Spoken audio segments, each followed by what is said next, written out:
मुरुड तालुक्यात सुमारे 12 जणांची 1,78,00,000 रुपयांची फसवणूक करून फरार झालेल्या एका मौलवीला अखेर अटक करण्यात आली आहे। आरोपी रियाज अहमद कासिम बंदरकर राहणारा सुरुळपेठ मस्जिद नांदगाव तालुका मुरुड याच्या तब्बल 7 महिन्यांनी स्थानिक गुन्हे अन्वेषण शाखेच्या पथकानं केरळ राज्यातील कोचीन विमानतळावर मुसक्या आवळल्यात। मिळालेल्या माहितीनुसार मुरुड तालुक्यातील नांदगाव येथील सुरुळपेठ मस्जिदमध्ये रियाज अहमद कासिम बंदरकर मौलाना म्हणून काम करत होता। त्यानं काही लोकांच्या आर्थिक अडचणीचा फायदा घेऊन दरमहा घर खर्चासाठी पैसे मिळतील असं सांगत गुंतवणुकीचं आमिष दाखवलं। त्यानंतर फिर्यादी सलमा अनवर घलटे राहणार आगरदांडा मुरुड यांच्याकडून 6 लाख तर इतर 11 जणांकडून 1,72,00,000 रुपये उकळले। तसंच सलमा अनवर घलटे यांच्याकडून 6 लाख रुपयांचा धनादेश घेऊन त्या रकमेचे करारपत्र दिले, मात्र पैसे मागितले असता देण्यास टाळाटाळ केली। तो गुंतवणूकदारांना उडवाउडवीची उत्तरं देत वेळ मारून नेत होता। अखेर सलमा आणि इतर 11 जणांनी मुरुड पोलीस ठाण्यात तक्रार दाखल केली। या दरम्यान आरोपी रियाज भारताबाहेर दुबईमध्ये पळून गेल्याने पोलिसांना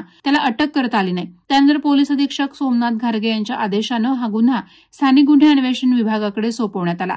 पोलीस अधीक्षक सोमनाथ घारगे, अपर पोलीस अधीक्षक अभिजित शिवथरे यांच्या मार्गदर्शनाखाली स्थानिक गुन्हे अन्वेषण विभागाचे वरिष्ठ पोलीस निरीक्षक बाळासाहेब खाडे यांच्या पथकाला तब्बल 7 महिन्यानंतर आरोपी हा कोचीन विमानतळावरून पुन्हा देशाबाहेर जाणार असल्याची माहिती मिळाली। त्यानंतर बाळासाहेब खाडे यांच्या मार्गदर्शनाखाली पोलीस उपनिरीक्षक नारे यांच्या पथकानं कोचीन येथे जाऊन विमानतळावरून दिनांक 25 मार्च रोजी रात्रीच्या वेळी आरोपीला ताब्यात घेत अलिबाग येथे आणलं। आरोपी रियाज यास अलिबाग येथील न्यायाधीश निळकंठ यांच्या न्यायालयात हजर केलं असता त्यास 2 एप्रिलपर्यंत पोलीस कोठडी सुनावण्यात आली।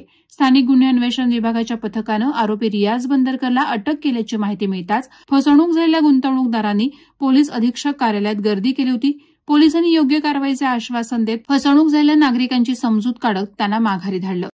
वादळवारा लाईव्हसाठी अमोल कुमार जैन, अलिबाग। नवी मुंबई व रायगड जिल्ह्यातील ताज्या बातम्या आणि घडामोडींसाठी सबस्क्राईब करा वादळवारा लाईव्ह चॅनल आणि दाबा बेल आयकॉन।